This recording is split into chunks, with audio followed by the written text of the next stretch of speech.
Assalamualaikum warahmatullahi wabarakatuh. Halo semuanya, perkenalkan nama saya Salsabila dari Pendidikan Biologi A 2019. Kali ini saya akan membahas materi mengenai biomembran. Yuk, kita bahas materinya. Kira-kira kalian tahu nggak sih apa yang dimaksud dengan membran plasma? Menurut Sherwood tahun 2016, membran plasma merupakan suatu lapisan protein dan lemak yang sangat tipis yang membentuk batas luar setiap sel serta membungkus bagian intrasel.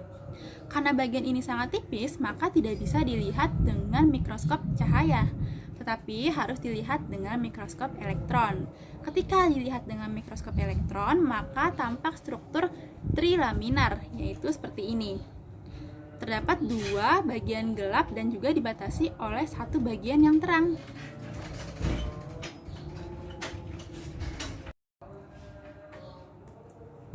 Selanjutnya, kita akan membahas mengenai struktur membran plasma. Jadi, membran plasma ini tersusun atas lipid, protein, dan juga karbohidrat, dengan komponen lipid dan protein yang lebih banyak daripada karbohidrat. Nah, lipidnya ini dalam bentuk fosfolipid dan juga ada yang bentuk sterol. Sedangkan untuk proteinnya ini yaitu dalam bentuk protein integral dan juga protein perifer.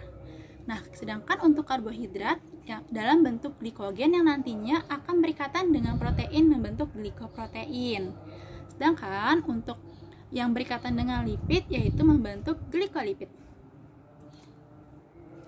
Nah, kita bisa lihat pada gambar ini terdapat fosfolipid. Nah, fosfolipid itu tersusun atas dua bagian. Yang pertama yaitu bagian kepala yang polar dan mengandung gugus fosfat dan juga bermuatan negatif. Yang kedua adalah bagian ekor yang nonpolar dan juga mengandung fatty acid.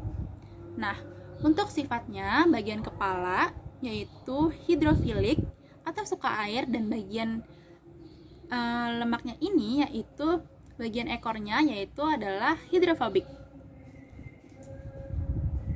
Oke, selanjutnya kita ke karbohidrat.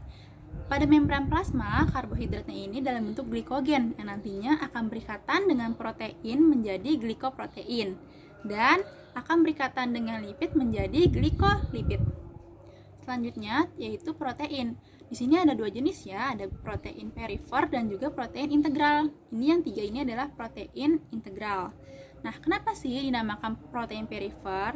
Karena dia ini hanya terdapat pada permukaan membran plasma.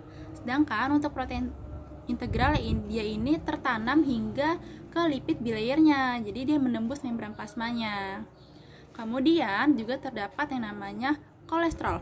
Kolesterol ini berkontribusi untuk fluiditas membran plasma. Nah, jadi kolesterol ini mencegah rantai asam lemak untuk berkumpul dan juga mengkristalisasi. Kenapa? Karena ketika asam lemaknya ini kumpul dan melakukan kristalisasi, maka akan menurunkan fluiditas membran.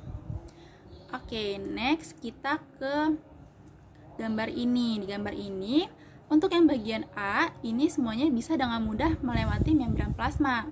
Nah, karena dia ini molekulnya berukuran kecil dan juga tidak bermuatan. Namun, untuk H2O dan juga NH3, dia ini melewati protein channel karena dia ini sifatnya larut dalam air dan tidak bisa bertemu dengan bagian fosfolipid yang bersifat hidrofobik. Sedangkan untuk CO2 dan juga O2, dia ini bisa langsung menembus membran plasma. Baik, yang kedua adalah bagian B. Di sini terdapat molekul besar yang dengan mudah melewati membran plasma, yaitu contohnya adalah hidrokarbon.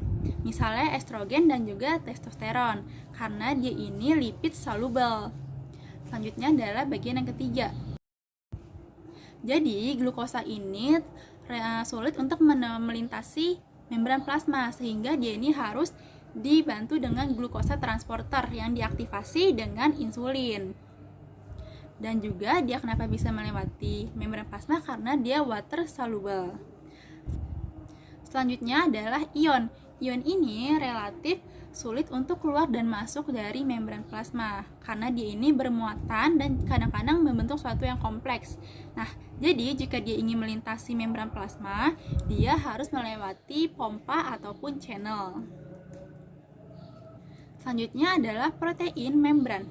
Di sini yang pertama ada sebagai channel atau transporter, yaitu membawa ion masuk ke membran sel. Yang kedua adalah sebagai reseptor, yaitu mengenali molekul di luar sel yang ingin masuk ke dalam sel.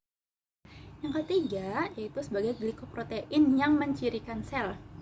Misalnya, pada sel limfosit TCD4, nah TCD4 ini bisa berikatan dengan glikoprotein GP120 dari HIV. Yang keempat adalah sebagai enzim, contohnya adalah enzim NAK ATPase. Selanjutnya ada 4 jenis transport membran. Ada pasif, aktif, eksositosis, dan juga endositosis. Yang pertama adalah pasif transport. Kenapa dinamakan pasif? Karena dia ini tidak membutuhkan energi. Yang kedua, bergerak untuk menyamakan gradien. Jadi bergeraknya itu dari konsentrasi yang tinggi ke konsentrasi yang rendah gitu. Yang ketiga, pindah karena gradien, adanya perbedaan konsentrasi ataupun tekanan.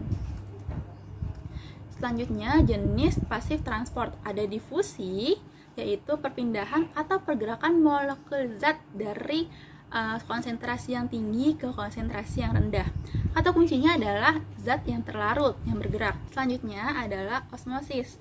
Pada osmosis yaitu perpindahan ion atau molekul air dari konsentrasi yang tinggi ke konsentrasi yang rendah. Kata kuncinya adalah pelarut atau air itu yang bergerak. Yang ketiga adalah difusi terfasilitasi. Nah, contohnya adalah aquaporin yang difasilitasi oleh ADH. Selanjutnya ada perbedaan tekanan osmosis. Ketika plasma darah kekurangan air, maka akan bergerak ke arah kiri, yaitu mengalami kondisi hypertonik. Nah, nantinya sel tersebut akan krenasi. Contohnya adalah ketika orang yang mengalami dehidrasi, maka sel darahnya akan mengalami krenasi. Yang kedua adalah kondisi ketika hewan atau manusia ternyata berlebih nih airnya, maka akan mengalami kondisi hipotonik. Nanti sel darahnya akan lisis. Selanjutnya kita ke aktif transport. Nah, kenapa sih dibilang aktif? Karena memerlukan energi dan perpindahan molekul ini melawan gradien. Contohnya adalah pompa natrium dan juga kalium. Selanjutnya adalah endositosis, yaitu membran plasmanya bergerak melipat ke arah dalam, dan juga ini tuh untuk perpindahan materi yang besar. Nah, ada dua jenisnya, ada fagositosis dan juga pinositosis. Untuk fagositosis yaitu untuk yang padat, kalau yang pinositosis untuk yang berbentuk cair. Kemudian ada yang namanya eksositosis. Eksositosis ini membran sel melipat ke arah luar dan zat itu dikeluarkan. Jadi ada zat yang dikeluarkan. Nah, seperti itu. Nah, sekian presentasi dari saya. Kurang lebihnya mohon maaf. Wabillahi taufiq wal hidayah. Wassalamualaikum warahmatullahi wabarakatuh. Sampai jumpa di video selanjutnya.